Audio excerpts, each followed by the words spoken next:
মাগি বাজারে যাবি না তেলাং তেলাং করস না তোমার মতো আমি না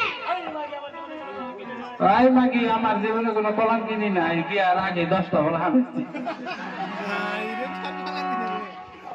যখন এই কথা বলেছিলাম তখন সে দাদি